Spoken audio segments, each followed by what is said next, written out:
Village Manager Francis. Here. Village Attorney Molina. Here. And Village Clerk Haley is also present. It would be appropriate at this time for there to be a motion to appoint Trustee Pollock as the senior trustee to act as president pro tem for this meeting. So moved. Second. A voice vote is fine. All those in favor? Aye. Any opposed? President Pro Tem Pollock, Good the evening. floor is yours. Good evening. Call to order this meeting of the Village of Riverside Board of Trustees of Thursday, February 6, 2020. We've already called the roll to establish a quorum. Please join me in standing for the Pledge of Allegiance. Pledge allegiance To the flag of the United States of America and to the republic for which it stands, one nation, under God, indivisible, with liberty and justice for all.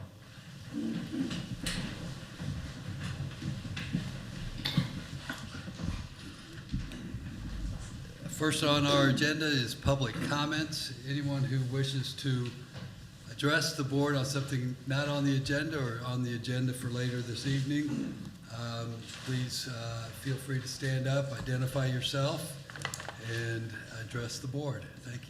Hello, good evening. I'm Jacqueline Miller, 240 Maplewood Road. And tonight I'm here to comment on Riverside's allowed hours for using landscaping equipment. I think most residents share my experience of having lawn crews descend upon our quiet neighborhoods repeatedly and noisily from March through December of each year. It is the industrialization of the residential yard. Riverside's landscape maintenance regulations at section 7-1-13 provide, quote, no person or commercial entity shall use gasoline-powered landscape maintenance equipment, including leaf blowers, lawnmowers, and other mechanical landscape devices, except during the hours of Monday to Friday, 7 a.m. to 8 p.m., Saturday, 8 a.m. to 8 p.m. And on Sunday, contractors are barred, but homeowners are allowed between 9 a.m. and 8 p.m. Interestingly, the regulation specifically mentions gas-powered landscape maintenance equipment. Riverside allows landscape work at any time of the day if someone does it manually or with an electric machine. There are two aspects of the regulation I suggest that the board consider changing. Number one, the allowed hours for using any type of gas-powered landscaping equipment. And number two, further reducing the hours of using gas-powered leaf blowers. Regarding the first, reducing the hours when any type of landscape equipment that's gas-powered can be used, I looked at three similar communities, Hinsdale, River Forest, and Western Springs. I made a chart, which I can provide to you, listing their hours and Riverside's hours. The point is that Riverside has the longest allowed hours on Monday through Saturday compared to those three towns. I would suggest that we change our hours to Monday to Friday, 8 a.m. to 6 p.m. for contractors, and 7 a.m. to 7 p.m. for homeowners. Saturdays, 9 a.m. to 4 p.m. for contractors, and 8 a.m. to 7 p.m. for homeowners. And on Sundays, 10 a.m. to 6 p.m. for homeowners only. And now my second proposal, further limiting the hours for using gas-powered leaf blowers. To begin, I will observe that these machines are not used to blow leaves at least 80% of the time. Except during the spring and fall cleanups, what they're used for is to blow little bits of grass off of sidewalks and driveways into the public road, into lawns, down the sidewalk in front of the neighbor's yard, in front of the neighbor's house. So using leaf blowers in this way is of limited utility, but it does real harm. What are those harms? One is noise pollution. I expect that you all are familiar with the unique penetrating whine of gas-powered leaf blowers, as well as the discussion-ending roar of commercial-grade stand-up lawnmowers as they zip around our lawns. But here I just want to focus on the leaf blowers. There's a reason their sound is irritating. Not only do they operate at decibel levels of 75 or above, but much of that noise is at a low frequency, and these low-frequency sounds will penetrate building walls and windows, and they can also carry for hundreds of feet. So whether people are trying to enjoy the outdoors or they're inside with their windows closed, they can notice the sound of a single or maybe two leaf blowers. Now consider the experience of the workers who operate these leaf blowers and similar machines for many hours a day. Consider the impact on their hearing. And often there is not just one lawn crew working with just one machine, but multiple lawn crews working with multiple machines. The second harm is air pollution. Exhaust from these machines produces a significant amount of air pollutants, especially VOCs, and fine particulate matter. This is because the two-stroke engines that power these machines use a mix of fuel, gasoline, and oil. About 1/3 of that mix is not combusted. Instead, it's released into the air in aerosol form. And this is what emits a lot of the pollutants. In 2015, the EPA completed a study of pollutants emitted by landscape maintenance equipment. They found that for fine particulate matter, the two-stroke and four-stroke leaf blowers and trimmers, which also use two-stroke engines, contributed over 40% of the emissions of all types of landscape equipment and made up about 6% of emissions from the entire non-road equipment sector. With regard to VOCs, the leaf blowers and trimmers contributed about 10% of VOCs released by the entire non-road equipment sector. The pollution is highly disproportionate to the amount of work being done by these tools. Is the level of air pollution concerning? Yes. How can we think about this pollution? Edmunds, the car rating organization, analyzed the top pollutants, which the government regulates when it comes to autos. They ran emission tests on a Ford pickup truck, a Fiat car, a two-stroke leaf blower, and a four-stroke.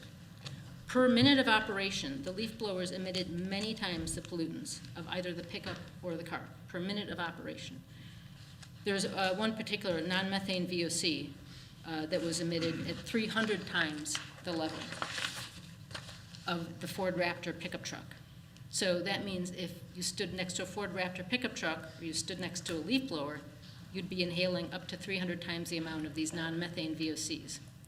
Edmunds concluded that, quote, to equal the non-methane hydrocarbon emissions of about a half hour of yard work with a two-stroke leaf blower, you'd have to drive a Ford pickup truck over 3,000 miles, close quote. They also looked at the first 9 minutes after each of these machines are started and kept just at an idle.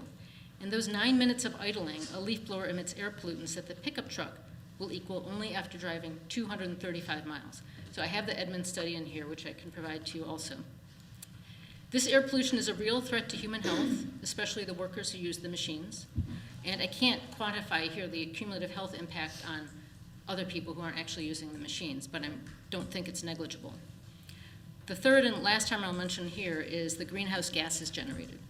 CO2 emissions from gas-powered leaf blowers are significant, contributing to our increasingly dire global warming situation. Switching to electric battery-powered leaf blowers will cut greenhouse gas emissions. In 2017, the University of Arkansas released a study that found that gas-powered leaf blowers emit about 3.5 times the amount of CO2 as electric leaf blowers. And as an aside, they also found that the operating cost of a gas-powered leaf blower was over twice as much as an electric one. So who will benefit from ratcheting down the number of hours when the noise of gas-powered landscape machinery is allowed in Riverside, as well as banning or severely limiting the use of gas-powered leaf blowers? Well, first, village residents, particularly those who are at home during the day because they're retired, they're taking care of children, or they are children, or they're just taking the day off of work. Number two, people who work for landscape companies and who are most exposed to the air and noise pollution. And number three, the entire community due to reductions of air pollution and greenhouse gases. I think these suggestions are consistent with the spirit of Riverside and with our stewardship of our village and its environment. Limiting the hours that noisy and disruptive commercial-grade landscaping occurs in our residential districts will help Riverside be a place that's pleasant and enjoyable and a place that encourages residents to spend time outside. I've actually had this issue on my mind for some years, but I really was reluctant to come here and speak to you all because I thought you might think it would be too radical. But today, though, there is increasing awareness of the many harms of the gas-powered leaf blowers and the commercial-style suburban lawn care. More and more suburban communities, similar to Riverside, are imposing restrictions. Winnetka and Wilmette both ban gas-powered leaf blowers during the summer months, and Glencoe bans them for 7 months of the year. Oak Park bans all leaf blowers that emit a sound level of greater than 65 decibels. The time has come for Riverside to take steps in the same direction. With our National Historic Landmark status, our civic identification with balance, serenity, and the conservation of community and nature, we should be a leader in this area. So I ask the board to take a new look at these regulations and to consider what Riverside's future approach should be to gas-powered leaf blowers and other disruptive lawn care. Thank you. And I have a packet of information that I could leave here. Yes. Is it good? Yes. All right. Or should I give it to Ms. Haley? The clerk, Yes, yeah. thank you. Thank you. Thank you. Thank you. I would suggest that the board take that under consideration. If there's any questions or interest in further discussion, you contact staff and we'll follow up. And I'd ask staff to follow up with Mrs. Miller if there's any interest in that subject. So, thank Yes. you. Any other public comments? There being none, we'll go to reports of village officials. Under the village president's report, there is we're looking for a motion to approve a resolution celebrating the 100th anniversary of the League of Women Voters. And if I could get a motion in a second, then I'll have Manager Francis read the resolution. I'll make a motion. And I'll make the second. Manager Francis. Whereas on February 14th, 1920, the League of Women Voters League was formed at the Congress Hotel in Chicago, Illinois, 6 months prior to, but in anticipation of ratification of the 19th Amendment, giving women the right to vote in the United States. Whereas from the beginning, the League determined that it would be nonpartisan, neither supporting nor opposing any political party or individual candidate. And whereas the League continues today as a nonpartisan organization that encourages active participation in government and works to increase understanding of public policy issues, and whereas today the League is composed of members in over 700 local, county, and state leagues in all 50 states, plus the District of Columbia, the Virgin Islands, and Hong Kong, and whereas this includes the League of Women Voters of Illinois, which was incorporated on March 22nd, 1920, and comprises over 40 local leagues with almost 4,000 members. And whereas at all levels, the League, among other activities, registers voters, educates citizens by holding candidate forums, and publishing voter guides, and publishes public policy research, and holds meetings on public policy issues. Whereas the League will celebrate its 100th anniversary on February 14th, 2020. Now therefore be it resolved that the Village of Riverside declares February 14th, 2020 a date to celebrate the League of Women Voters and its vision of democracy, where all people have the right, desire, knowledge, and confidence to participate in decisions that impact their lives. Thank you. Any questions or any discussion on the motion or on the resolution? Hearing none, I ask for a roll call. Trustee Gallegos. Aye. Trustee Peters. Aye. Trustee Pollock. Aye. Trustee Hannon. Aye. Trustee Evans. Aye. 5A2, motion to approve an ordinance authorizing issuance of a Class B special liquor license, SSA Group LLC. This is related to Brookfield Zoo, I believe. Is there a motion to approve the ordinance? I'll make that motion. I'll second. Second. Any discussion, questions on the motion? If not, roll call vote, please. Trustee Gallegos. Aye. Trustee Peters. Aye. Trustee Pollock. Aye. Trustee Hannon. Trustee Evans. Aye. Motion is approved. 5B, Village Manager's Report. I do not have a report this evening. Thank you. Item 6 on the agenda, approval of consent agenda. On the consent agenda tonight, we have approved voucher list of bills February 6, 2020, approved Village Board of Trustees regular meeting minutes January 16th, 2020, review and file 2020 census kickoff meeting notes January 22nd, 2020, review and file historical commission meeting minutes November 18th, 2019, review and file landscape advisory commission meeting minutes October 8th, 2019, review and file Parks and Recreation Board meeting minutes September 23rd, 2019, review and file Planning and Zoning Commission regular meeting and public hearing minutes December 12th, 2019, resolution waiving competitive bidding and authorizing the village manager to execute an agreement in the amount of $20,800 with Christie Weber and Company for 2020 Central Business District planter bed maintenance. an ordinance amending the village code of the Village of Riverside, Illinois, relative to the use, possession, and sale or delivery of cannabis, controlled substances, and related paraphernalia.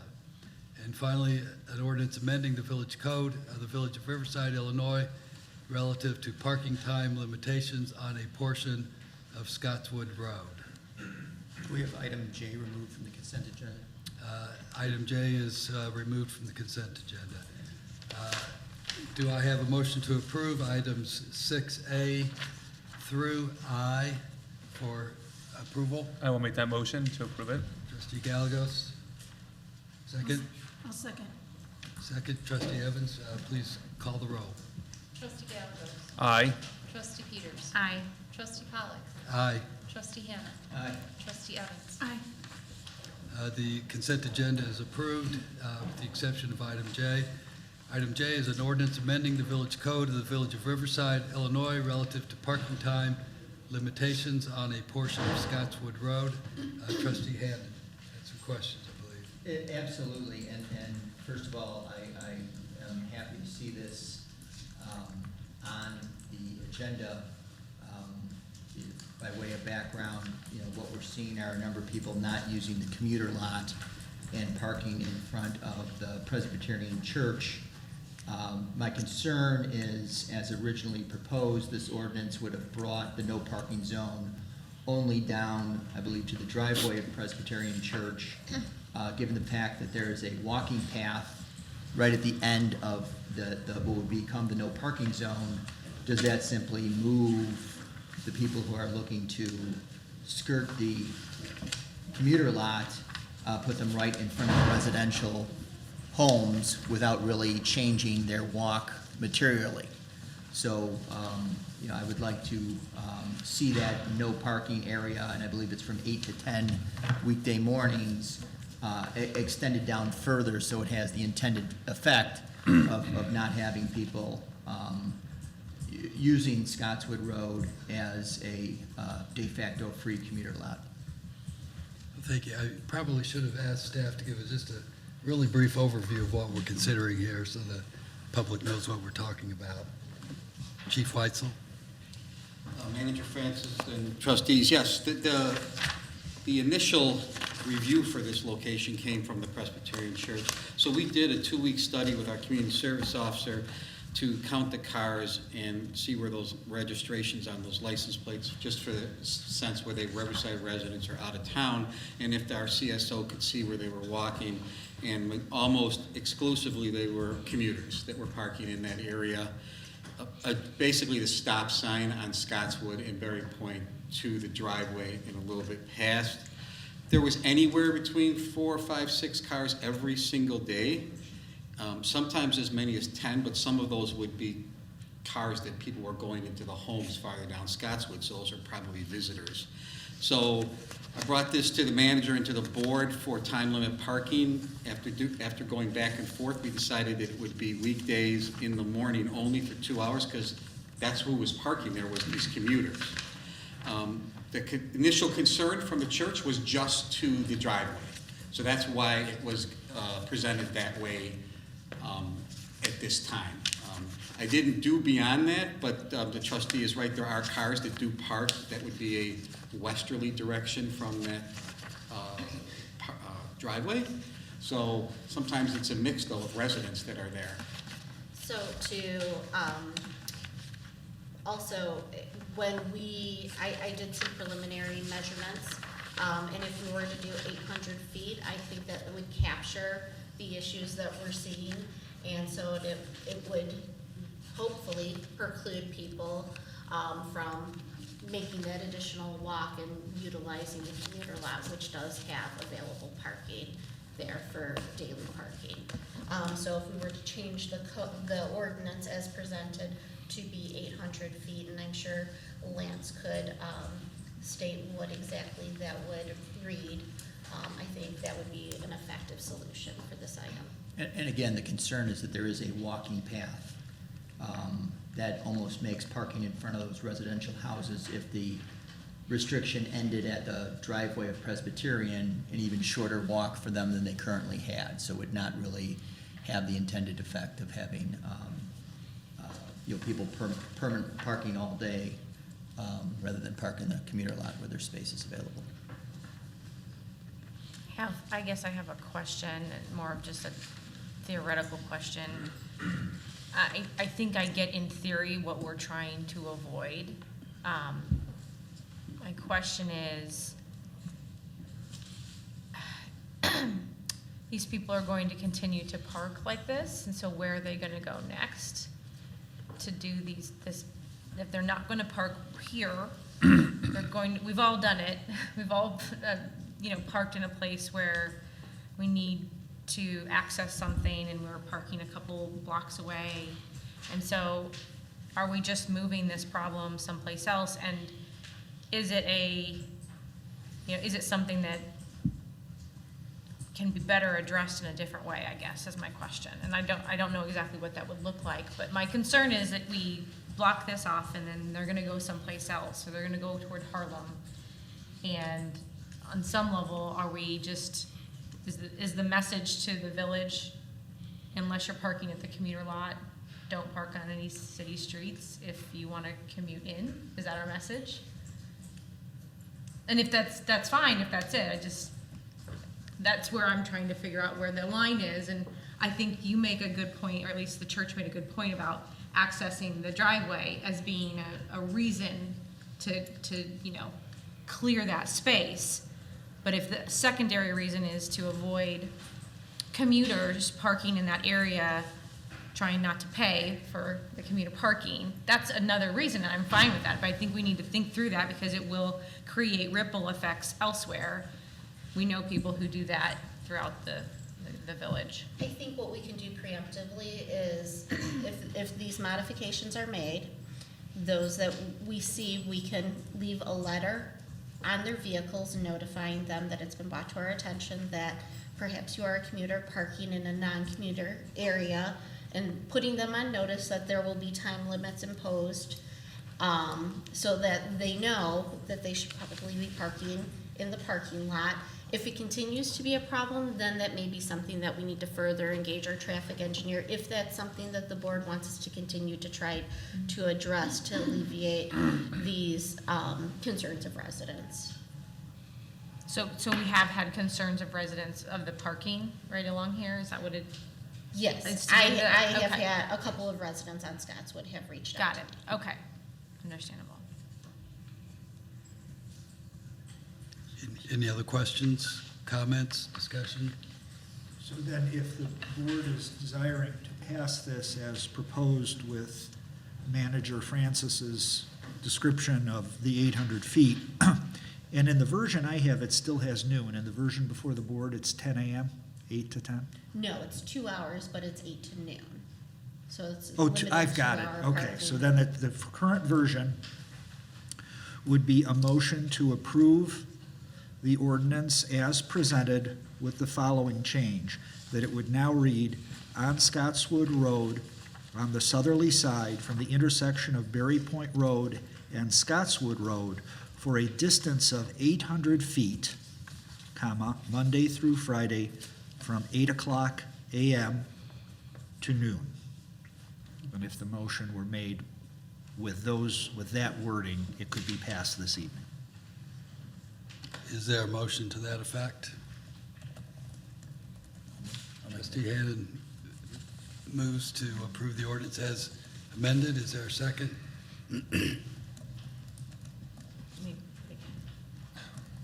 I'll make that second. Any discussion on the motion? Hearing none, roll call vote, please. Trustee Gallagher. Aye. Trustee Peters. Aye. Trustee Pollock. Aye. Trustee Hannon. Aye. Trustee Evans. Aye. The motion is approved. The ordinance is approved as amended. Moving on to item 7A, Police Department report on implementation of the Frontline Public Safety Solutions. Chief Weitzel. Good evening again, Manager Francis and the trustees. So I was asked to do a couple of brief updates for you on some new police programs we're participating in or have initiated. So the first one is the Frontline program. That is a cooperative effort with our Consolidated Dispatch Center. So Riverside, North Riverside, Brookfield purchased this software program together. The Village of McCook, who is in our Consolidated Dispatch Center, chose not to participate in this particular program. We were able to get cost savings. It's costing each village $1,000 a year for the licensing for this. And you get up to 6 modules. It's in your packet. We're currently using only 2 modules, and that is the overnight parking and the vacation watch. But we have the availability to use 6. So we are going to roll out other modules such as directed patrol, maybe the bike registration, pet registration. So once we get these 2, all the bugs worked out of overnight parking and vacation, our contract calls, we can have as many as 6 different modules for the same $1,000 a year. The overnight parking has been a huge success. So before I came to the board meeting, I got some numbers. And over the last 2 weeks, the Consolidated Dispatchers Center has only received 2 telephone calls from residents for overnight parking versus the as much as 20 in a 2-week period. Most of them are coming online now from Riverside and Brookfield.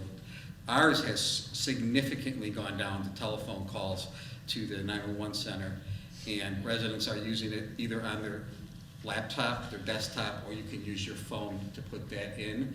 And what's a really good component of the overnight parking is our communications officers at the Consolidated Dispatch don't have to answer these administrative phone calls for overnight parking. They can concentrate on the 911 calls and other more important calls, and they were significant. The amount of phone calls coming in from Brookfield and Riverside and North Riverside combined was large.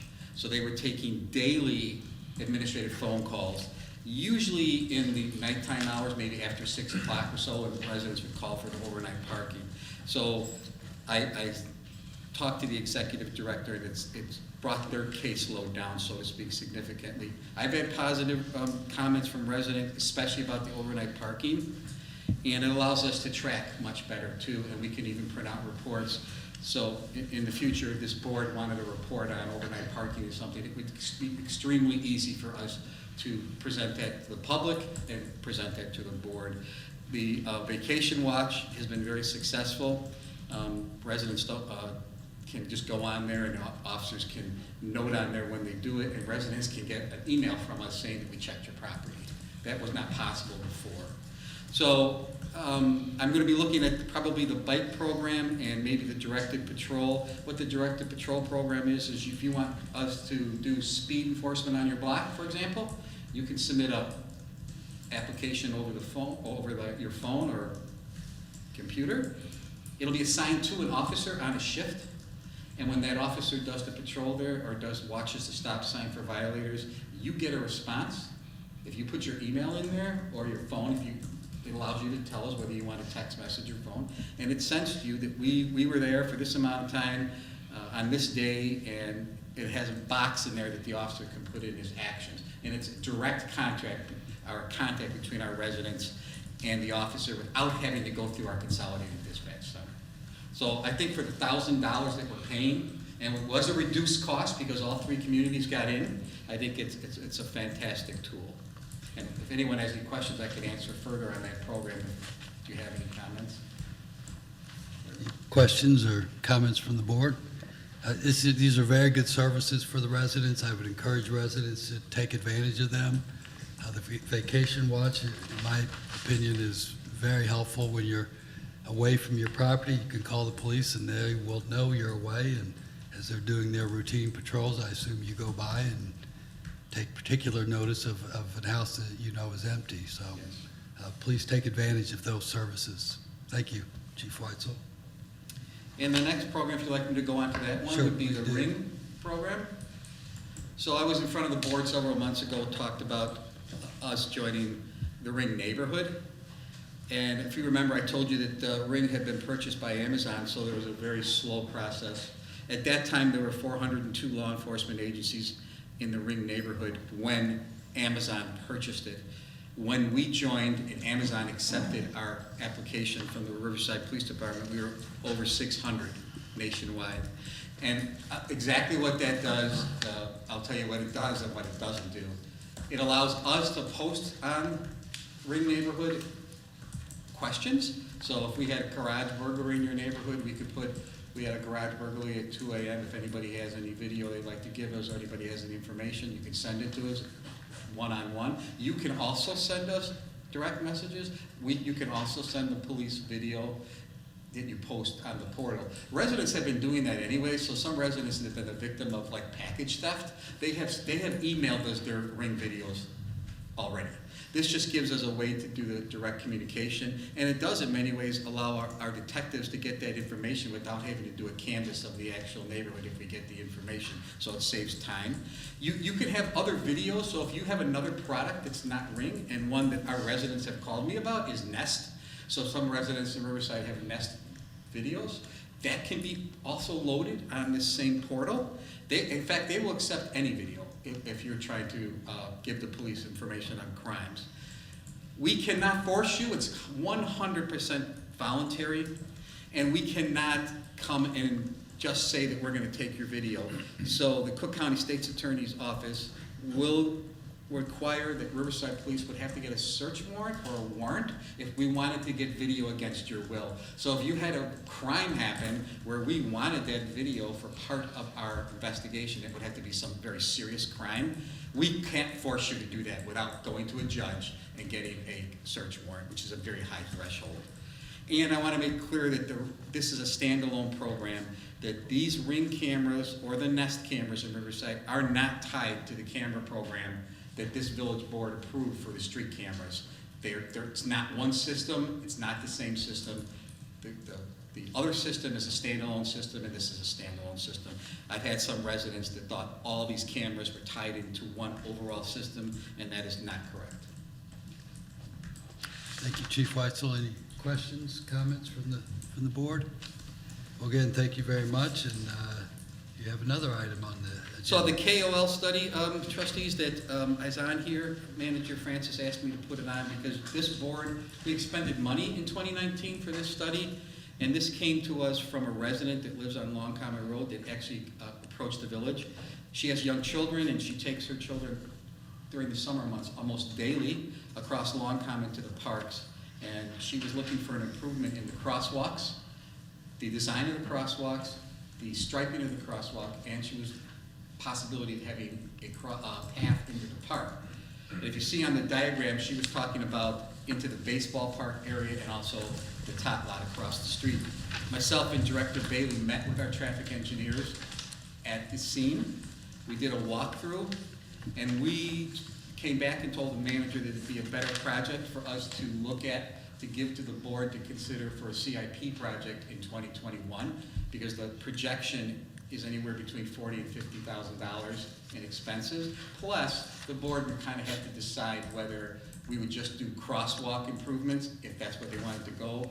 We told the residents that live there it's a higher threshold to be putting pathways into the parks because of the nature of the historic culture of our village. So that would be a process that staff could not make.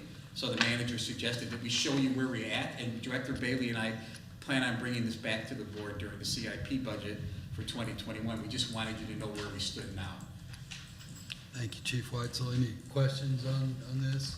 So we'll come back to the village board later this year when we start to prepare for 2021 budget. Thank you. Thank you. Next on our agenda is ordinances and resolutions. A, an ordinance providing for the issuance of $1,015,000 in general obligation limited tax bonds, Series 2020A of the Village of Riverside, Cook County, Illinois, for the purpose of financing road improvements within said village, providing for the levy of a direct annual tax to pay the principal of and interest on said bonds, and authorizing the sale of said bonds to the purchaser thereof. Director Johns, I believe you're going to present that to the board. Yes, good evening. We had 2 bids for the bond sale earlier today. It is our opinion that Robert W. Baird and Company Incorporated from Milwaukee, Wisconsin is the best bid received. The proceeds of the bonds will be used to finance road improvements within the village and bond issuance cost. We are therefore recommending the bonds be awarded to that bidder at a price of $1,114,498.20 at a true interest rate of 1.2175%. I'm very happy with the interest rate that was provided today. Very If good, you have thank any questions, we also have Mark Gerantina from Spear Financial with us today. Thank you. Any questions, comments from the board? If not, is there a motion to approve? I will make the motion to approve this. Motion by trustee Gallegos. I'll second. Second by trustee Peters. Any question, discussion on the motion? If not, roll call, please. Trustee Gallegos. Aye. Trustee Peters. Aye. Trustee Pollock. Aye. Trustee Hannon. Aye. Trustee Evans. Aye. Motion is approved. Next on the agenda is an ordinance approving an expansion of an existing special use to allow for a classroom addition to the existing school, Blythe Park Elementary, at 735 Leasley Road, Riverside School District 96. Presentation first by Director Apt. This ordinance was tabled at our January 16th meeting to this meeting. The school district is submitted an application for the expansion of their existing special use permit to allow for a classroom addition to the existing school, which is Blythe Park Elementary at 735 Leasley Road. The property is located in the R1A zoning district where schools are a special use. The building is also designated a local historic landmark, and therefore a certificate of appropriateness was required for the additions. The Preservation Commission reviewed and approved the certificate of appropriateness at their November 14th special meeting. As I said before, the school is an existing special use. However, since they are proposing to build an 800 square foot classroom addition on the southwest side of the building, this is considered an increase in the intensity of the use and therefore requires special use approval. The addition will not put the site over the setback building coverage or impervious surface requirements, and it will meet the maximum building height restrictions for the R1A zoning district. It will also include a small entry addition to provide for a secured entry at the school, and that additional area was included in the bulk calculations. The Planning and Zoning Commission conducted their public hearing and recommended approval of the expansion of the existing special use with a condition that the building must comply with Title VI, Chapter 7, radio amplification in certain buildings of the municipal code. According to the provisions of the zoning ordinance, the Planning and Zoning Commission and Village Board should render a decision based upon the standards that are outlined in your staff report, which are also in the zoning ordinance. We have representatives from D96 and their consultants here that can walk you through the project if you have any questions, and I can also answer any questions that you have.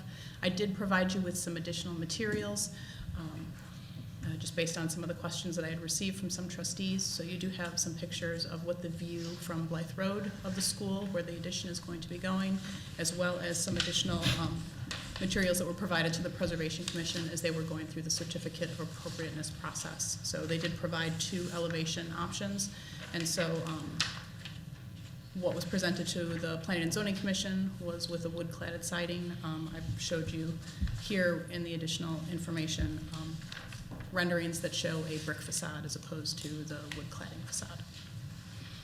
Thank you, Director Apt. Any questions, comments from the village board? Trustee Hannon? Several. First of all, I think this is a great sign for the village that we're expanding our schools. I mean, it really goes to the health of the village, the number of young families moving in, and has to be viewed as a positive sign of the health of what this village is and what it means to young families. So that's a great sign. And I appreciate everyone from District 96 coming today, and hopefully you guys can answer some of my questions. The concern I have is, Blythe, as it exists, is part of the community, wonderful architecture.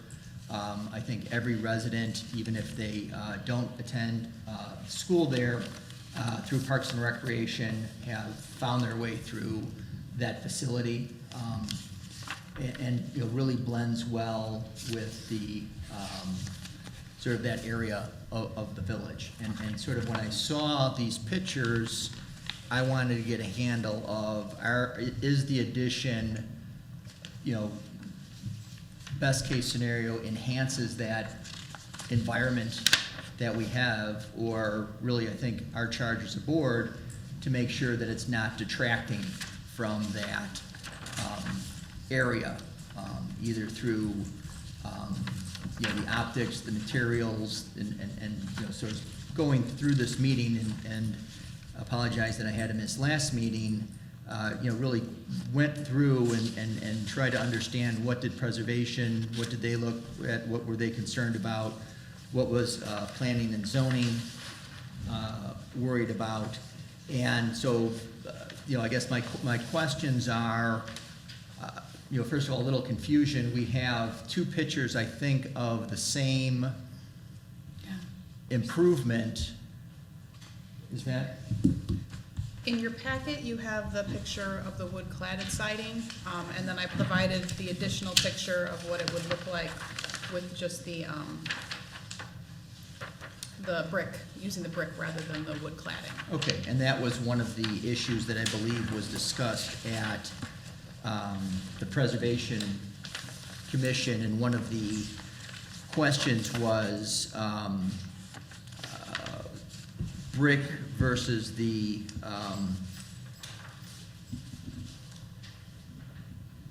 wood replica, and just looking for a little background on what was noted, what the thought process was behind that, and where I noted one of the commissioners noted that they voted yes, but their comment was brick would feel better. And that comment really struck out at me, that, given sort of the architectural sensitivity of that area, I want to make sure that we're, addressing that concern. Because again, this isn't a, put something up and it's gone in 6 months. This is something that's going to be part of that architecture of that area of the village for the next 50, 60 years. Yes, so the Preservation Commission actually looked at this application quite a bit. So there's been some changes to the plans kind of as they were adjusting to the commission's feedback about the impact that an addition onto this building would have. So the architects came back with a revised package for them, and that's what they looked at their November meeting. And as part of that package, they relocated the classroom from what would have originally been directly opposite that main entrance to over into this corner that you see now. Part of what the Preservation Commission looks at when they're looking at additions onto a local landmark is the Department of the Interior standards. And the Department of the Interior states that additions onto a historic structure, if they are necessary, and they prefer you don't put an addition on, but if it is necessary in order to accommodate the needs for the building, that those additions should be sympathetic to, but they should be differentiated from, so they are not mistaken as part of the original historic structure. So the architects, in trying to differentiate the classroom addition while still making it sympathetic to the building, they provided two options. So their preferred option that they presented was the wood cladding, the composite wood cladding that you see.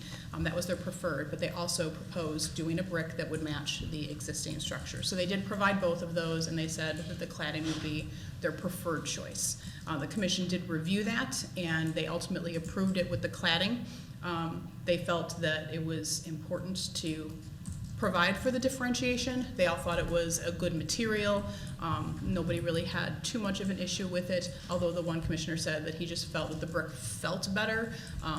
When you looked at it, its visibility, he understood though that you do want it to look different and be differentiated, so he wasn't willing to vote against the proposal, but his preference would have been for the brick.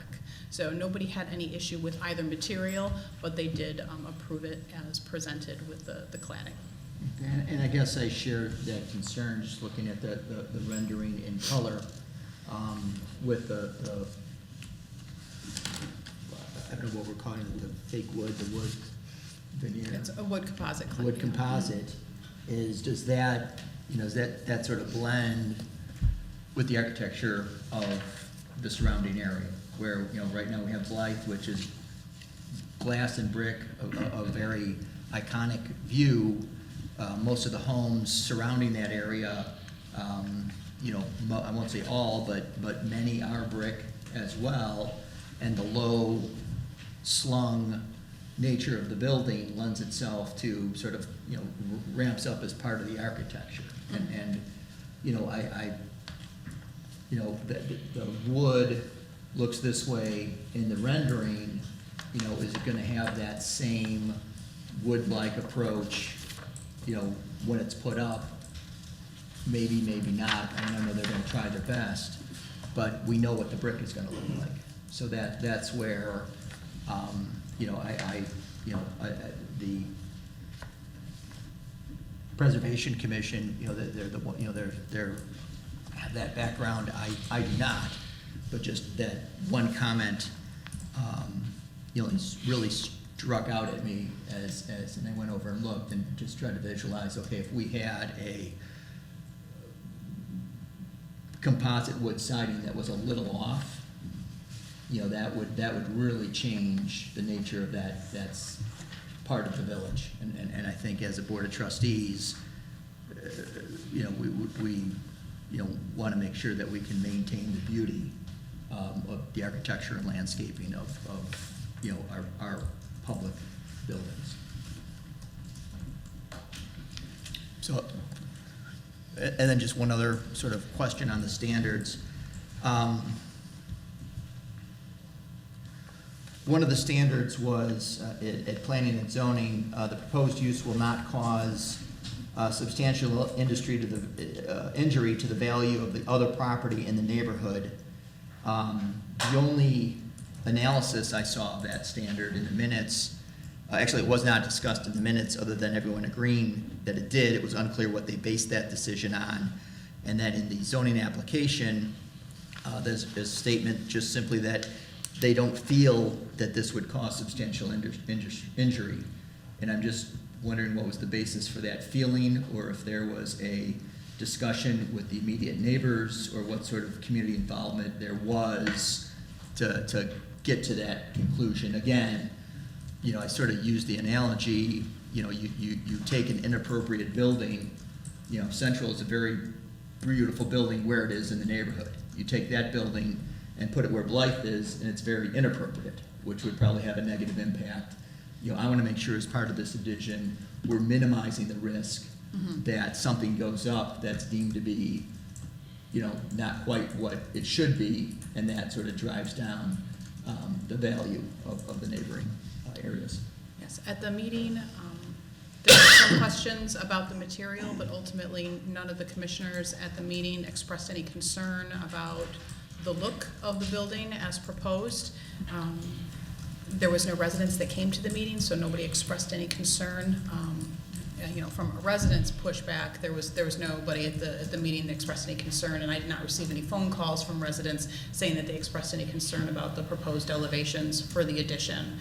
The commission themselves, again, they asked some questions about stormwater. They did ask some questions about the material itself, and ultimately they did not seem to have any concerns about the look of the addition and what the school would look like. So that's really all I can say as far as that discussion went. Well, I guess the concern is if it comes up and the wood composite is not, you know, appropriate, and turns out that, believe me, there will be phone calls and people upset wondering why we let this happen. So I think it's, you know, one lesson I've learned in my short period on the board is just because no people show up doesn't mean that they're for it. So that's, you know, where my concern lies. And just, you know, it would be nice to hear something from a resident saying that this is, you know, this is going to be a value enhancer. This is, you know, I don't think it's a question of do we expand the school. That's not what we're talking here. It's a question of what does that expansion look like. So that, you know, I don't want to get into a discussion on we need the expansion. That's great. That's not what we're talking about here. We just have to make sure that it's a, you know, not doing harm to the architectural integrity of that area of the village. So Other questions, comments from the board? I do. Were the renderings shared with the community, these drawings? They were shared. Yeah. I Yes, just wondered, you know, we might not have gotten any direct feedback in the village about what the renderings look like, but if they were pretty well shared by email, and I know that I've been receiving emails on the Ames renovation. So I'm you've, I'm superintendent for Riverside District 96, so thanks for continuing to think about these projects that are very important to us.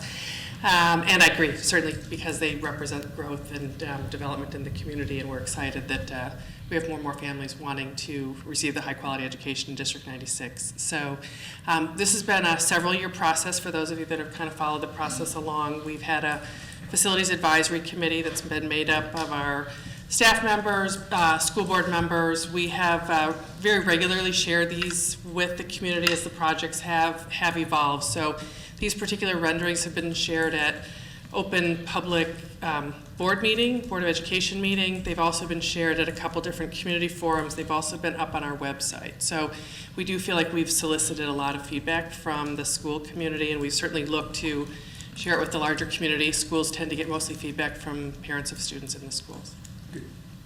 Which rendering? Because we have two. The one with the wood composite. Okay. did you get a lot of feedback? We did not. We've heard some positives, and I was at the Historic Commission. I'm not the trained architect. We have our architects here in the room if you have other questions for them. What was interesting to me is I learned a lot about the Department of the Interior standards and this idea of being sympathetic in terms of architecture and not trying to just make it look like it wasn't something new or different or added on. And if anything, my sense was that perhaps the Historic Commission almost had a preference for the wood composite materials. That was a very interesting process. I think they're almost all architects on the commission, right? So it was interesting conversation. I know our architect team went back to the drawing board from where that original addition was, just behind the main entrance, to creating that addition off to the side, because it really reflected the architectural integrity of the school, and then that idea of the wood composite. Again, as I said, my sense through the discussion was almost a sense of it being a preference. So brick is an option? Brick would be an option, and they didn't necessarily have an issue with that per se, except their preference would be to, I think, more wholly embrace what the requirements are in the department standards. And it's easier to show that differentiation when you're using a different material than when you're trying to use a brick that matches exactly. There could be ways that they could differentiate the brick a little bit to make it more clear that it's an addition, but that's a very clear distinction when you're using a different material. Director, was there any, I didn't see any sort of limitation on the shading of the wood siding. I mean, I know it's here, it's depicted in a particular light with a particular tone. Was there any discussion at preservation on what particular requirement would be imposed? They presented a specific tone at the meeting. They provided a sample of it, and they had that in their packet that this was the color that they were looking at doing. So it was approved as presented, and so it would be expected that they would use that particular color for the siding, which is more of a warm, almost slightly reddish tone wood. Other questions, comments from the board? I guess, Well, I was going to ask, I don't think so, but I just want to clarify, the debate is not about the cost, right? We're not talking about, there's not a substantial difference, I'm guessing, between the cost of the wood cladding and even if there was, it's not about that, right? It's not what we're talking about. Just want to make sure that that's not like an underlying question. Okay. I don't believe so. All right. I guess my only comment would be, I would be hesitant to go against our Preservation Commission on a matter like this. I'm sympathetic to the concern. I mean, all things being equal, brick is traditionally preferred over wood. But I feel like the Preservation Commission is our experts on our landmark status and the review of this. And I would be hesitant to go against their recommendation without asking them about it first and going back to them. And that's where I just would like to get some clarification, because, again, going to the architectural integrity of that area, it's predominantly brick. I just envision in my mind, brick is brick. We know what we're getting. The wood composite is, we're assuming how it's gonna look. I'm not an architect. Preservation is the, who we turn to. But again, I think it needs board approval for a reason, and not to merely make us a rubber stamp, but we have to think critically, not with a second set of eyes, but just to, make sure that all the questions were asked. And, if there are additional concerns, to make sure that we go back to them for further guidance. So that's, that's where, just given that, this isn't a 2-year, 3-year improvement to our community, it's not as if we're putting in a sidewalk, and if it's somehow not what we anticipated, we can tear it up and put it back out. This is a one-time shot, and I want to make sure that we're doing it,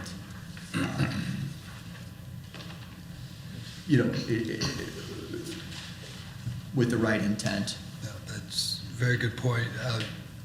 Director Haft, when does the Preservation Commission meet again? They meet next Thursday. Would you like to make a motion to send it back to the Preservation Commission? That would be For further comment on. further comment, and if brick would be. further clarification of, Brick in light versus of the the comments.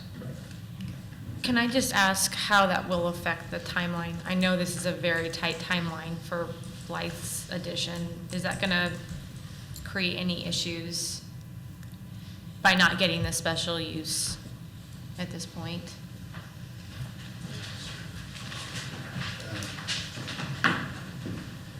Good evening, trustees. My name is Ryan Kelly. I'm with the LA Architects, the architect of record for School District 96.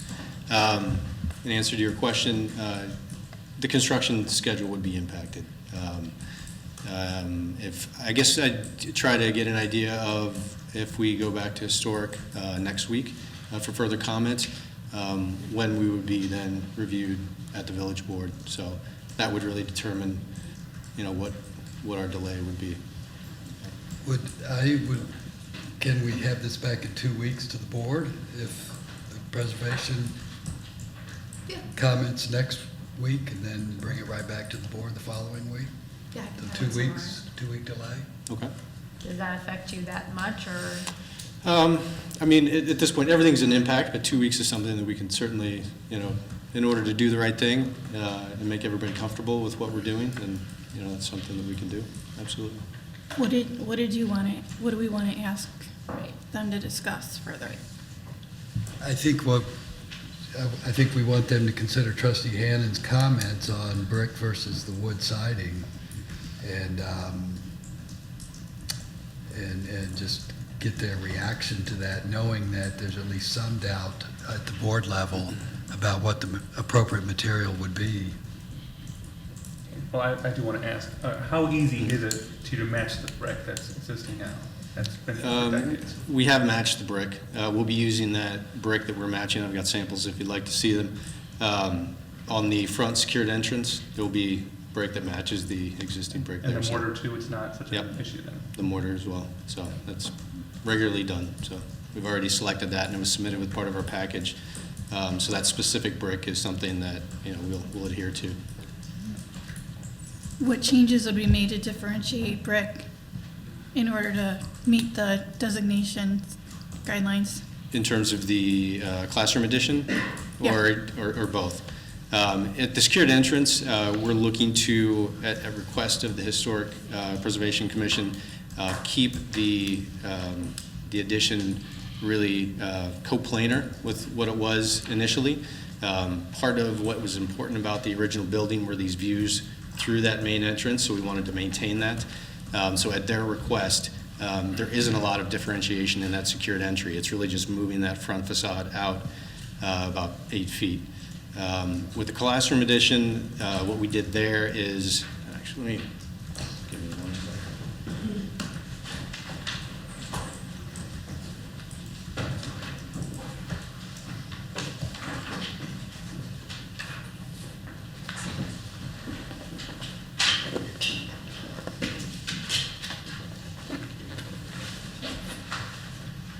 So we did a couple of things with the classroom edition. One, obviously, the different material, looking to be sympathetic to the existing architecture. If you've been inside Blythe Park, the interior corridors all have a wood paneling in this horizontal manner. This is obviously a different material, but it's meant to look similar and sympathetic to that. The other thing that we did, we can see really here a little bit, but more here as well, is there's a foot setback from the existing building in mass, so that gives it that differentiation. It's not a continuation of the building. It's a separate mass with a separate architectural intention. So, and actually you can see that differentiation here. It's also set back. This is the existing mass. So if this were brick, it would have some differentiation in terms of how it engaged with the existing building. Right, I think that's a really important point for people that haven't spent a lot of time inside Blythe Park, that would look that is then reflected on the outside is very much a feature inside Blythe. So I think that was how it came to be. I think people that have spent a lot of time, and I know in particular our staff, really felt that really looked very much like Blythe, and they were very impressed by that idea for the exterior. But certainly we want to make this a workable project, and the most important thing is that the addition can be built.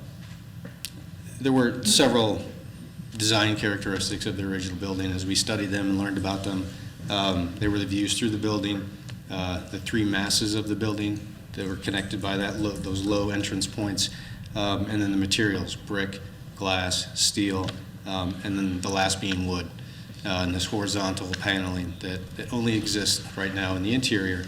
But we chose that as a reference to the existing architecture, but to, again, set it off from that original building in a sympathetic way.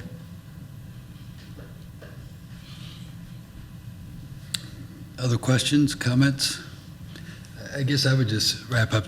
I summarize to say I'm quite comfortable with the recommendation that's been made by the Preservation Commission, but for the sake of 2 weeks, if it makes all of us more comfortable, I think it's worth delaying it. This is, as Trustee Hannon said, this is going to be here forever. It's a civic building that it's primarily a school building, but it's also a public civic building that we all will take pride in, and it's worth 2 additional weeks to get it right, I think, if that's the case. And hopefully, timing-wise, we know the only issue is the facade material, so hopefully you can push forward with the rest of your plans, finalizing the rest of your plans, knowing that that's going to be hopefully the only change. So with that, if someone would like to make a motion, or unless there's further discussion. Oh, I thought I made the motion. Oh, did you? I'm sorry. I have Trustee Hannon down as a motion. And there was a second? I'll make that second then. And it should include the dates, though. So Yes. the motion would be to refer the matter to the Preservation Commission at their next meeting on February 13th at 7 p.m. Yep. And then to bring the matter back at the next regular village board meeting on February 20th, 2020 at 7 p.m. And both those dates should be in the motion so that. And that is my motion. Making sure we're covered. Any further discussion on the motion? Seeing none, a roll call, please. Trustee Gallagher. Aye. Trustee Peters. Aye. Trustee Pollock. Aye. Trustee Hannon. Aye. Trustee Evans. Thank you. Thank you. See you in 2 weeks.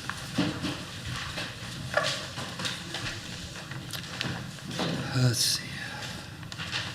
Next on the agenda is an ordinance amending Title 8, Section 862, water service charges, and an ordinance amending Section 879, sewerage service charges of the Village of Riverside, Illinois, Village Code.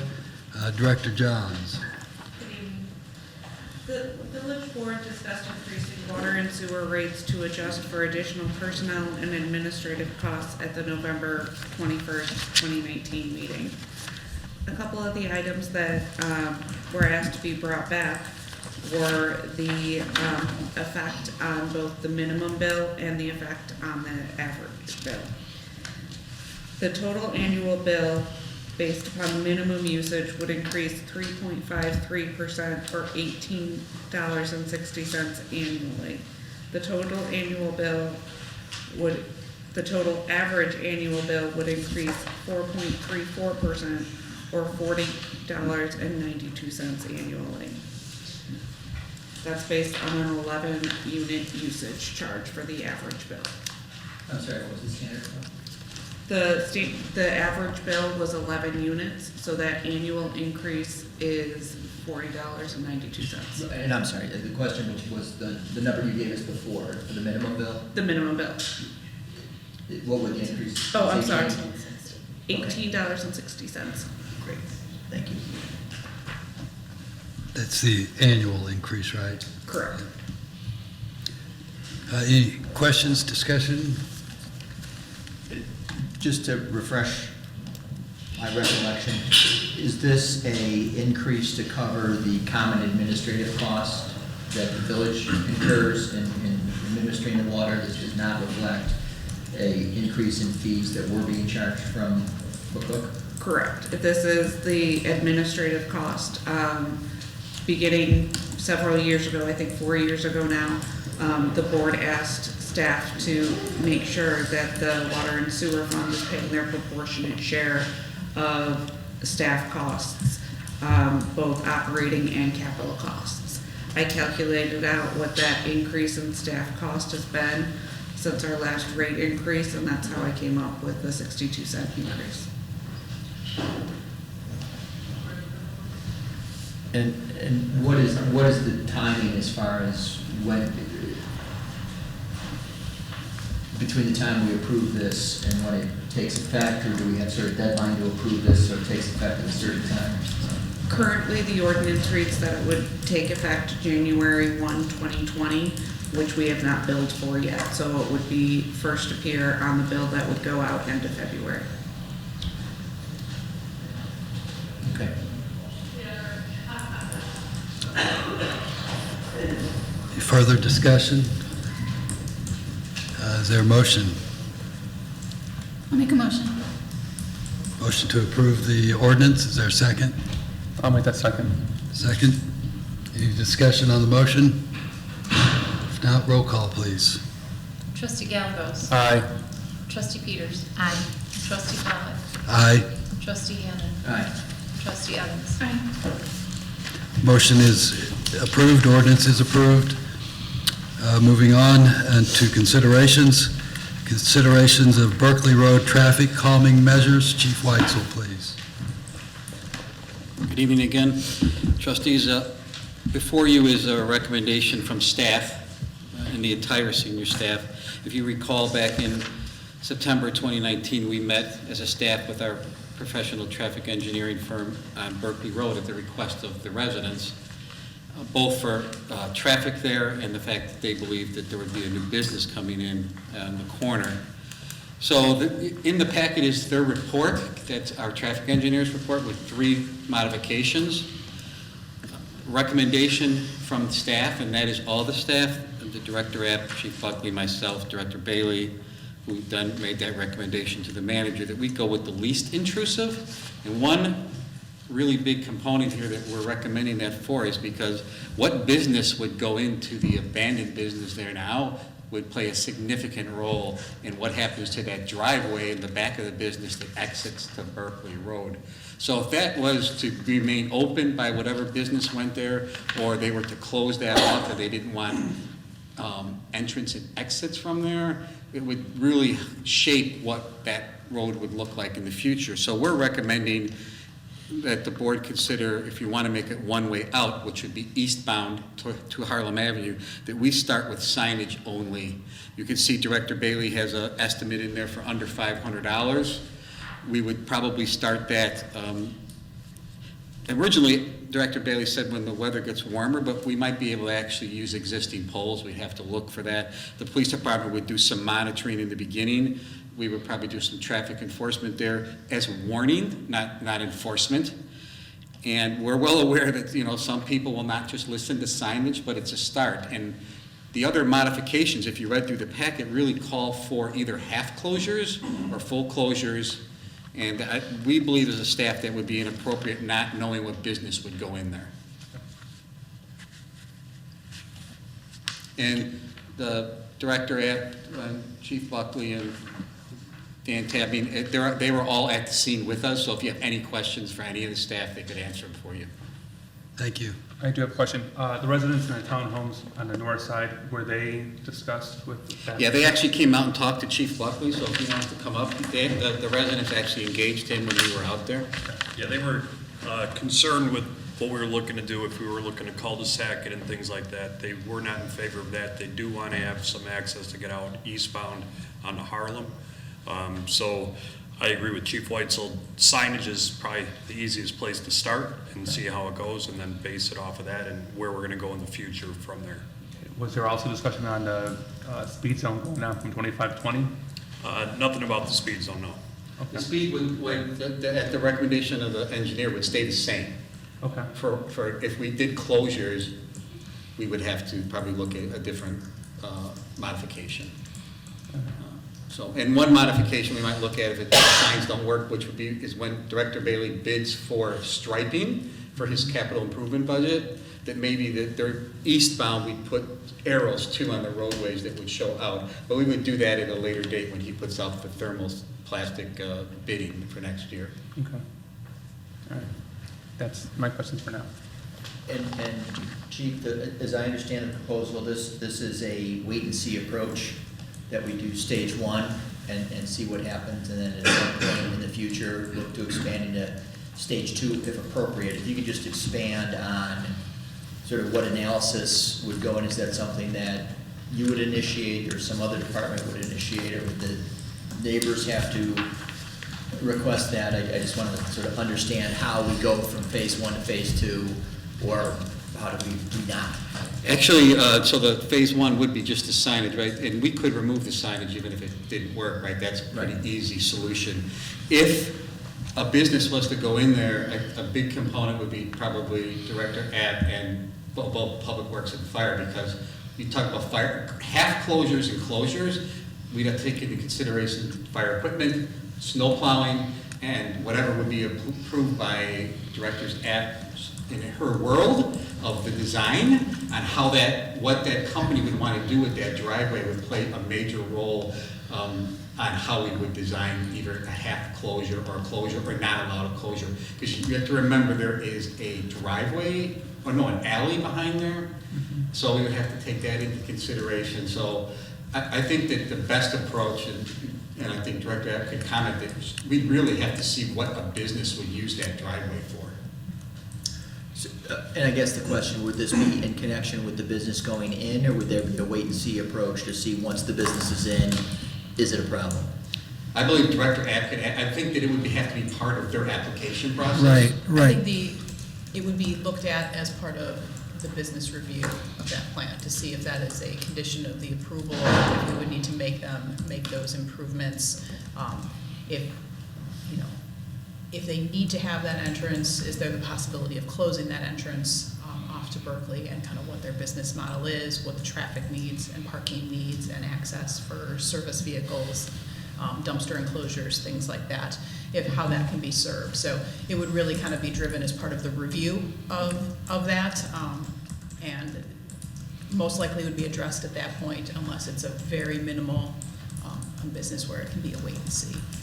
Okay. And I think that's consistent with the messaging we had to the residents, that it would be a proactive analysis instead of a reactive analysis. So I'm happy to hear that. So this plan is for right now. It's not waiting until we get a business.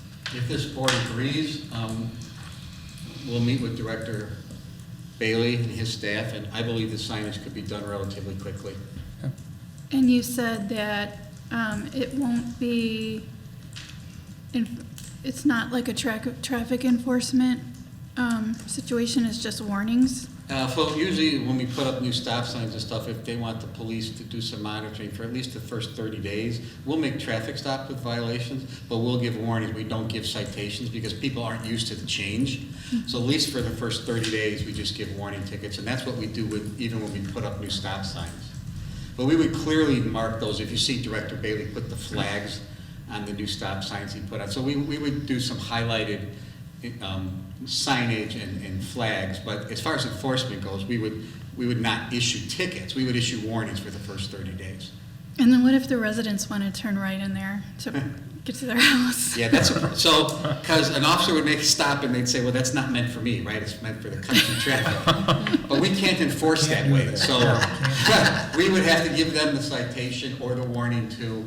But I think, make no mistake, I think the manager and every one of us on the staff could tell you that the residents still contact us. This hasn't gone away from what they believe should happen up there. So they still want that to be limited access on Berkeley Road. So I believe that they're going to be ecstatic that we're taking a proactive measure there, even with the starting of the modification level 1 of the signage. Okay. And that sign for that northbound traffic to egress from that driveway from the commercial property, that's going to be a right turn only? And what about from the alleyway? Is that also right turn only? Yeah, so when you get to Harlem, it will be right turn only. So you can't come in westbound, and eastbound, you can go right or left, right? So that medium isn't curved, it's in the middle of the street. You know, where the railroad tracks come up on Harlem. Okay. Although during the snow season, as Dan can tell you, sometimes there's snow piled up there, and residents don't like that because they can't get and go northbound on Harlem. So there would be double signage at Berkeley and Harlem, and we would put additional signage back behind the exit from that business and before the alley. Oh, so the alley, if you go up north on that alley, you can go right or left? The proposal would be that if it'd be like do not enter would be past the alley, so the alley would still be open because it's currently open now. So people can go back and forth. And there are residents there that use that alley right now to access their garage, the one behind the business there. There's a little driveway that goes back into one of the residents. So we would not cut off that alley in phase 1. Okay, all right. Modification 1. I like this idea. Looks good. Any further questions, comments?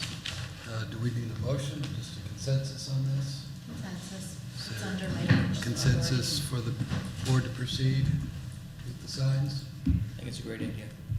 Yes. There is a consensus. Please proceed. Thank you. Item B under considerations, discussion regarding a proposed communication tower to be located at the Riverside Public Works Facility for the purpose of reading water meters and providing enhanced connectivity between the Township Hall and Public Works Department. Superintendent Tabb. Good evening, Manager Francis and Board Trustees. At this time, myself and Director App would like to discuss and have the board weigh in on a proposed communications tower to be located at the Public Works Department for the main purpose of reading water meters and as a secondary point-to-point communication between Village Hall and the Public Works Department itself.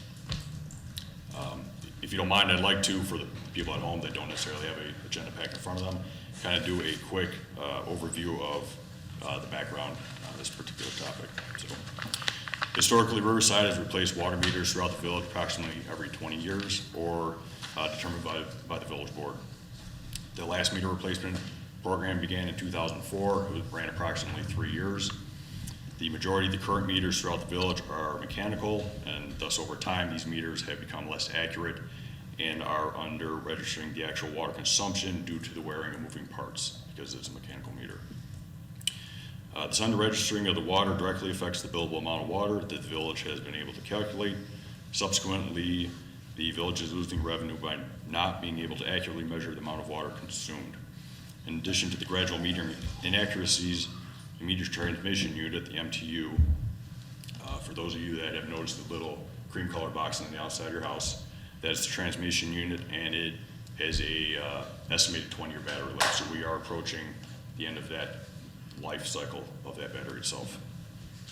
So moving into the new water meter system, in preparation for an upcoming meter replacement program, staff is in the preliminary stages of securing the necessary components required to support an advanced metering infrastructure water meter system. In conjunction with replacing the current mechanical style meter, with a meter free of any moving parts. The current drive-by metering system would be replaced with a fixed point reading system. A fixed point meter reading system would allow for the reading of water meters in a more efficient manner, help reduce high water bill investigations as a result of daily consumption monitoring, enable office-generated final water bills, and have the option for remote customer monitoring of daily water consumption. The most vital component of the system is the data collection antenna. To effectively read all the water meters in the village from one fixed point, which would be the Public Works facility at 3860 Columbus Boulevard on the south end of town there. This antenna has to be mounted at a height of approximately 100 feet above ground. For one fixed point throughout, to read the whole entire town, the prop studies have determined 100 feet is the height required to do so. The fixed point used during this propagation study was the Riverside Public Works facility, like I mentioned. In order to mount an antenna at the required height of 100 feet, a communications tower would need to be installed at this location. The proposed tower, and I'm using this, these next couple sentences as an example, not necessarily a specific style of tower that would need to be installed.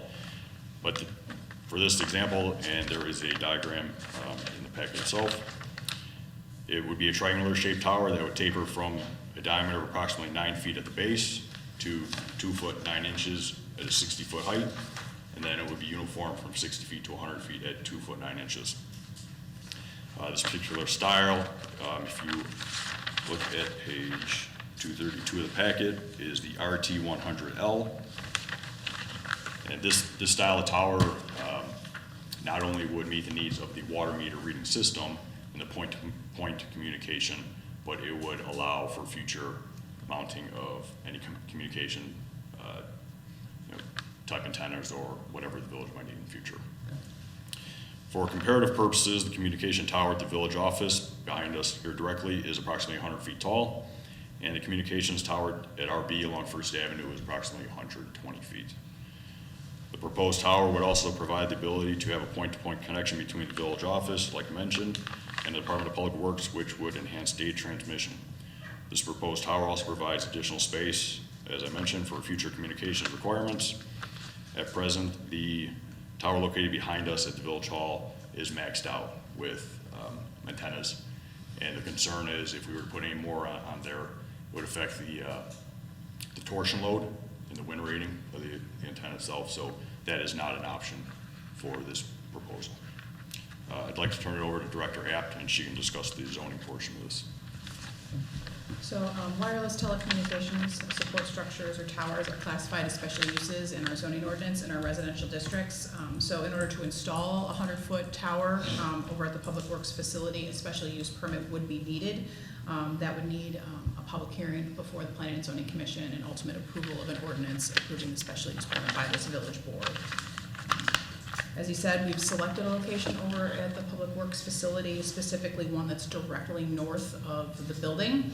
This does provide some screening. There's some dense tree coverage over there that would help kind of screen the base of the antenna and kind of limit the view of it, not just from across the river, but obviously also from the neighbors that are in that area as well.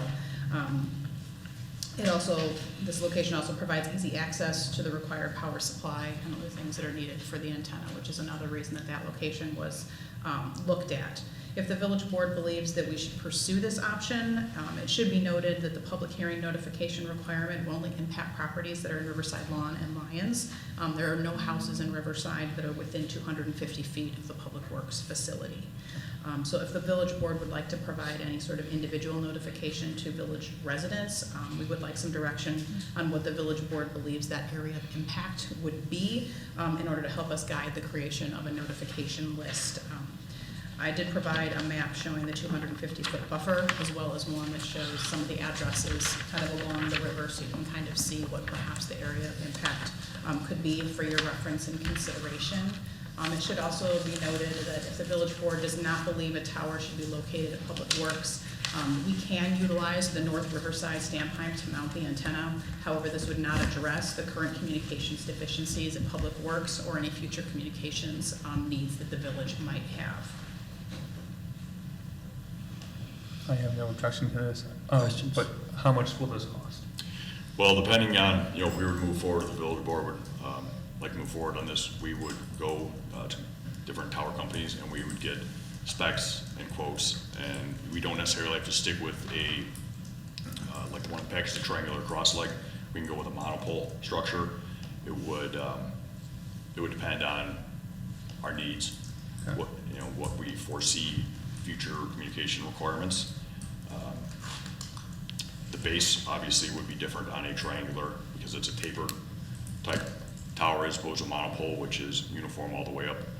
So, we would go to the tower companies and the prices are gonna range. Okay. I would like to see those future needs that you foresee happening as well. I have a question. So you say that you're in the preliminary stages of securing the necessary components for the advanced metering infrastructure. So is that a done deal? Are those, so the tower is for the meters, right? And if for some reason those meters are not what we use, then the tower's not as valuable. It's probably not being used at that point. Is it a done deal that we're gonna use these advanced metering water meters? Is there any other option? I'm just trying to make sure that we're not getting the cart before the horse here. Sure. The current method of reading is drive-by. We drive throughout the town monthly. Everyone's read every 2 months. So we currently drive by and we have a device in the truck that pings the little box on the side of the house and it pulls the read. So every home is read once every 2 months. That's the billing cycle. To transition to an AMI system or a fixed base tower like we're proposing, your meter can be read up to 4 times a day on this particular style because it's all pinged off of a tower. Allowing us to read your meter 4 times a day gives you an advanced warning if there is a leak in your home. And we do have a lot of high bill investigations that we go on. So as opposed to a leak occurring, let's say the day after we read the meter and going on for 60 days before we read a meter and are able to review the reports, we can identify that leak possibly the day after it occurs as opposed to 60 days in where then you receive a high water bill. So, we're transitioning from a mechanical style meter to a meter with no moving parts in it. And along the way, we would like to go to the next generation AMI meter system. So not only can we read the meters more efficiently, we can potentially read the whole town at one time as opposed to doing it in cycles. We can also monitor for leaks. Okay. Yeah, I think what I was wondering about is the actual meters themselves. It sounds like we are in the process of transitioning. Right. That's not a question of. Right, so typically every 15 to 20 years, villages exchange the water meters due to metering inaccuracies as the life of the meter progresses. So we are into the 16th. By the time we institute it, possibly the 17th. By the time the meter swap is done, the 20th. So we're right in that window of when the meters are going to be exchanged. Piggybacking with the exchange, we'd like to get the latest version or the latest technology to go along with those meters. Yeah. So, okay. This particular system not only can staff monitor and notify residents, but residents, if the option is picked up, can monitor their own usage through a cell phone or a computer and set alerts for high flow throughout the night or whatever they determine. Director, I think raised a great question on notice. Do we have a sense of how much above the tree line that this tower is going to be? You're probably going to see about 30 to 40 feet. 40 feet above the tree line. So, and I think that's going to drive who gets noticed, because part of, I think the question here comes to, again, along the views along the river, the views that you have from various parts of town, to now have this 40-foot rise above the tree line right on the river. I think a lot of people are going to have a lot of strong feelings about that. And I think it's imperative that we hear from them. Are there any shorter options? Well, not to canvass the whole town from one point. the propagation studies have determined the 100-foot would be ideal. And if we can go back, because there's obviously a lot of high points in the village to put up something to read. But could you give us a little more information on the data transfer and how critical or non-critical that is to part of this analysis, to be able to communicate? So there'll be a box mounted at the base of the tower, which would be connected to any particular site we elect, in whether it's the Public Works building or the Village Hall, as far as building purposes and stuff like that. So it would ping, it would canvass the whole area, data transfer would occur through the base station at the bottom of the tower, and then it would go into the building software itself. And if we didn't have this tower to relay that, what would the process be? If we could not find a 100-foot point throughout town, Well, I'm worried about this particular one on the river. So if well, we'd have to go to an alternative site. but you'd still be able to utilize that for data transfer? In order to utilize the MI system, No, you mentioned two, at least as I understood it, you mentioned two benefits. One is to be able to read the meters. oh, so, yeah, And the second one is the data transfer. transfer would be from Public Works. It's a point-to-point internet connection that's separate from the water meters. And what, I'm trying to quantify what's the benefit of that, what shortcomings are you facing now because you lack it? Yeah, we currently have slow data transfer. We just recently upgraded to a BSNA software. It has a high data content that, it's a pretty involved software. And we have lag times not only on that, but internet connection and so forth. So because we don't have fiber necessarily run to our facility, this would be more of a point-to-point internet connection. And, that we don't need 100-foot for that. That was probably at the 50-foot height that we'd be able to get by. It was 75. 75, okay. Minimum for that. Excuse me. Because we need the 100-foot for the water meters, we'd be piggybacking on that structure for this point-to-point. And the basis for my question is I think the community concern is going to be how much above the tree line that tower goes. Sure. So just trying to quantify, why that particular site is helpful. Number one is the meter data collection, but number two is your transfer of data between Public Works, and it is an encumbrance right now because you don't have a dedicated data line or any efficient way to transfer that without sort of the glitches in your system, which is, sure. I think we can all admit, is archaic. So if Director Johns may, I think she has some additional information she wants to There provide. are a lot of efficiencies from our technology infrastructure being able to connect this way to the Public Works facility. Right now, we're duplicating a lot of our services. For example, we have a phone server in this building. We have to have another unit at the Public Works facility because we don't have the correct connectivity. So we're often duplicating those services from a maintenance and a annual support methodology. So trying to get them fully integrated into the village-wide network is key going forward.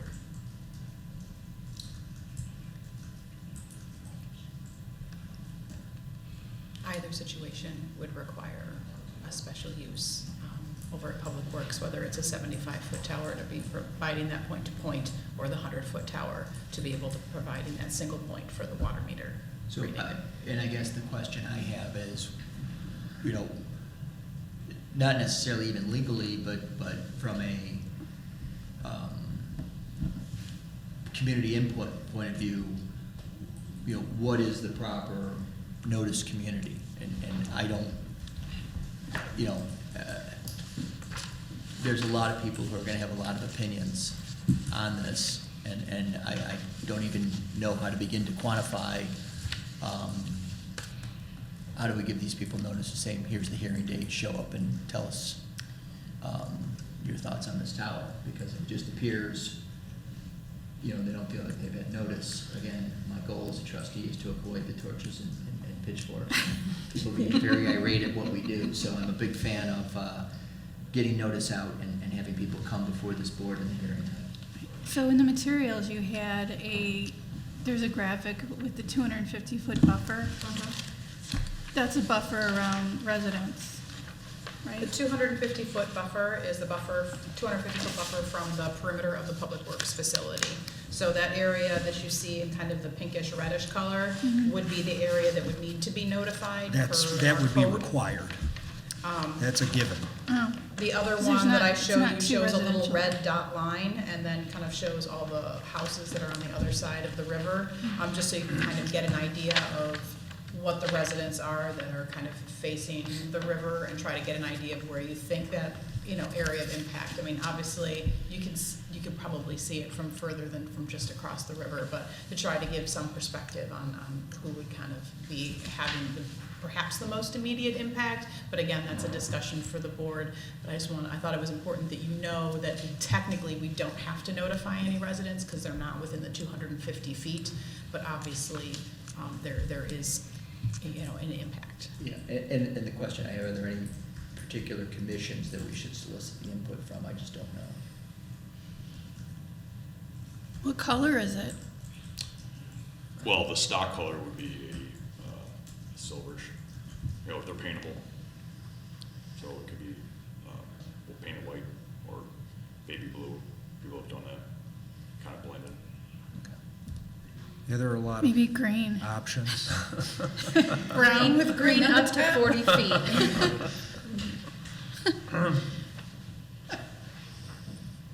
Well, I would suggest we start the process of reviewing this, the zoning process. That's the only way we're gonna get public input. That's the best way we're gonna get public input. And I would suggest we go 250 feet or so across, beginning at the edge of the river, or beginning at Riverside Road and going into the neighborhood, something like that. I also wonder, question for staff, do we have a way of, I don't know how tall our ladder truck is, but do we have a way of putting something up at 100 feet that people can see and know? I'm guessing our ladder truck's not that tall? 100 feet. There you go. So I think I've just volunteered the fire department to help in this cause. It would But be I think it would be helpful. helpful to put an orange flag or whatever on top of it and prop it up there while this is going on. Period. I know you can't do that all the time, Take a obviously. photograph of it. And be like this. Take a photograph Or from just different walk places. around and see what you can see from, Just, these yeah, areas. and people will then, instead of speculating, yeah, and if we have to speculate, we're going to assume the worst. yeah. We'll know really what this impact is.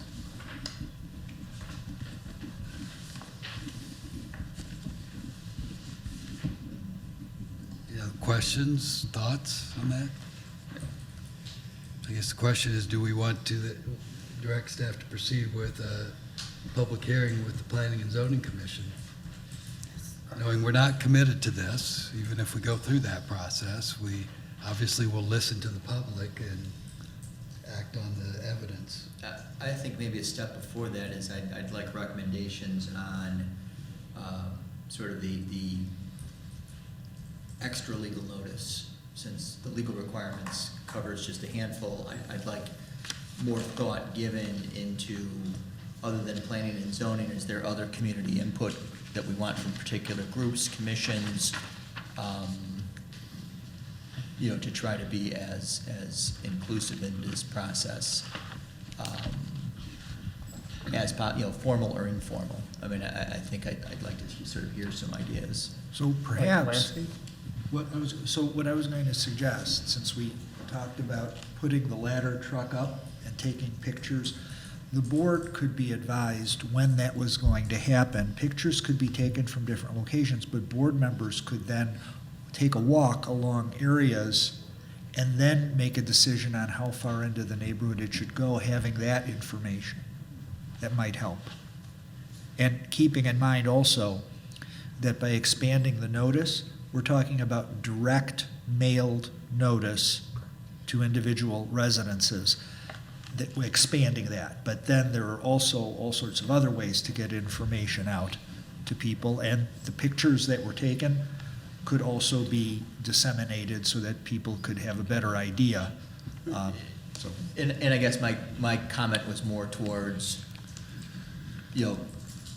not necessarily legal notice, but, solicit input from interested parties and community groups is Right. more, don't want to expand our legal requirements, but. no, and you wouldn't. You can always decide to send direct notice beyond, but I was just suggesting that if you were going to step back, it might be helpful to have that image of how high above the tree line 100 feet is in actuality when you make that decision. Might help. I like that That was suggested. But at the end of the day, the point of this project is to modernize our communication and have more effective water counts. So, The like, short term. I don't know if the need really has been emphasized as much as how it's gonna look in our discussion. So I just wanted to, Yeah, the maybe- short-term driver is definitely the modernization of the water system. And then the point-to-point is kind of piggybacking on that. The long-term view is additional communication requirements that might arise in the future. We may not know at this point what they might be, but at least we'd have the option in town for something like that. And I would assume this creates staff efficiencies. You're not having to drive around and Oh, pick sure, up yeah. meter readings. Within the MI system, the staff can set points in the computer software, and it generates a report every morning with possible leaks, residents with leaks in their home, and we're able to notify, either from our end, or we can send a text or an email, and they get an automatic notification right there, and, they can go throughout their house and check toilets or Well, I was thinking specifically about the time you now have to take to drive around and pick Right. up the reads Right. that you wouldn't have to do with this system. Wear and tear on vehicles, gas. Yep, yeah, it would definitely eliminate the driving around, read water meters, and that is definitely consumes time. It's the reporting and the aftermath of once we do have the reads, trying to disseminate all the information, and this would definitely expedite that. and my understanding is that you get more accurate reads, or we will with the new water. Right, moving away We from. need the water meters and the pole? What was that? Would we need the water meters and the communication Yes. modifications?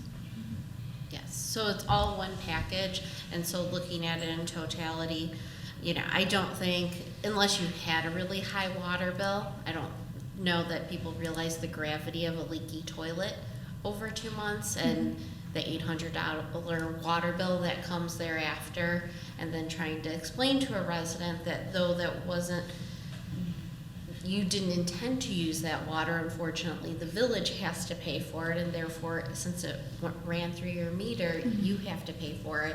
And so I think this will be huge for our residents to also take ownership of their water consumption within their own household as well. It's basically, as Superintendent Tabb said, it's the next generation of these water meters, which will have longevity. As they had mentioned, the tower in the back of our current building is at capacity, and it's older. And so this, planning for what we're going to do with that in the future and the limitations of what can be done at this point in time with that. So this will only open additional opportunities if we were to put a tower over at Public Works, while also being very cognizant and sensitive of the sight lines and the views for residents as well. Thank you. So am I hearing that we want to do the test drive with the ladder truck, to take some pictures, let the village board know when it's happening, and then bring this back to the board for further discussion? Yes. Like that. In favor of that. There's consensus. Staff has their direction. Any other questions, comments on that matter before I move on? Any new business? No new business? We have no need for executive session, so I would entertain a motion to adjourn. Motion to adjourn? Second? I'll second. Trustee Hannon, all in favor? Aye. Aye. We are adjourned.